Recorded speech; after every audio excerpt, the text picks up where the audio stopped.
సభకు నమస్కారం. బాబూజీ 109వ జయంతోత్సవాల సందర్భంగా ఇంత చక్కటి డాక్యుమెంటరీని రూపొందించిన విజయ్ కుమార్కి, అలాగే చిత్ర నిర్మాత ధనంజయ గారికి అభినందనలు తెలియజేస్తూ, ఎంతో స్ఫూర్తిదాయకమైన త్యాగగుణంతో కూడిన గొప్ప జీవిత చరిత్ర ఆచార్య కొండె లక్ష్మణ బాబూజీ. భారతదేశంలో స్వాతంత్రోద్యమంలో పాల్గొని, తెలంగాణ తొలిదేశ ఉద్యమంలో పాల్గొని, మనదేశ ఉద్యమాన్ని కూడా నడిపించిన ఘనత, ఏకైక ఖ్యాతి మన కొండ లక్ష్మణ బాబు గారికి దక్కింది.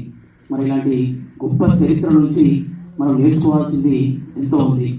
ఆయన కలలు కన్నా భౌగోళిక తెలంగాణ అయితే సాధించాలి, కానీ ఆయన బహుజన రాజ్యాధికారం, బహుజనులకి వాటా దక్కాలన్న సామాజిక తెలంగాణ ఇంకా కలగానే మిగిలిపోయింది. కాబట్టి ఆయన స్ఫూర్తితో ఇంకా మనం సామాజిక తెలంగాణను సాధించే దిశగా ఆయన జీవితం నుంచి స్ఫూర్తి పొంది మనం ఈ ఉద్యమాన్ని ఇంకా ముందు తీసుకెళ్లాల్సిన అవసరం ఉంది.